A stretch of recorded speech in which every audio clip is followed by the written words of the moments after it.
Sementara itu, saudara, personel Direktorat Polairut Polda Aceh melakukan penertiban dan razia terhadap warga yang tidak menggunakan masker yang ingin masuk ke tempat pelelangan ikan Lampulo Banda Aceh. Bagi yang tidak menggunakan masker tidak diperbolehkan masuk karena TPI Lampulo rentan terjadinya penyebaran COVID-19. Untuk memutus mata rantai penyebaran COVID-19 di Aceh, personel Direktorat Polairut Polda Aceh melakukan penertiban dan razia penggunaan masker kepada pedagang ikan maupun pembeli yang ingin masuk ke tempat pelelangan ikan Lampulo Banda Aceh.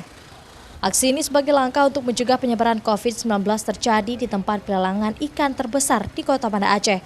Karena lebih dari 1.000 orang setiap harinya berinteraksi di sana untuk menjual maupun membeli ikan. Razia masker ini dimulai dari pagi hingga menjelang siang.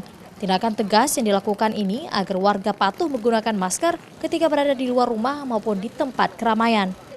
Bagi warga yang terjaring razia masker terpaksa harus pulang untuk mengambil masker. Hari ini sudah 2 hari kita lakukan penertiban, jadi yang memasuki PPS wajib menggunakan masker.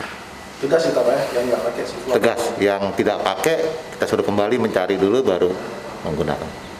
Biasanya ya, tapi ini hari lupa lah, karena buru-buru dengan anak tadi.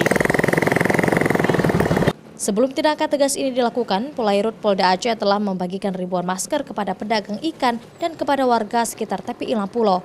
Razia ini akan terus dilakukan hingga warga sadar menggunakan masker saat berada di pusat keramaian. Nova Misdayanti, Kompas TV, Banda Aceh.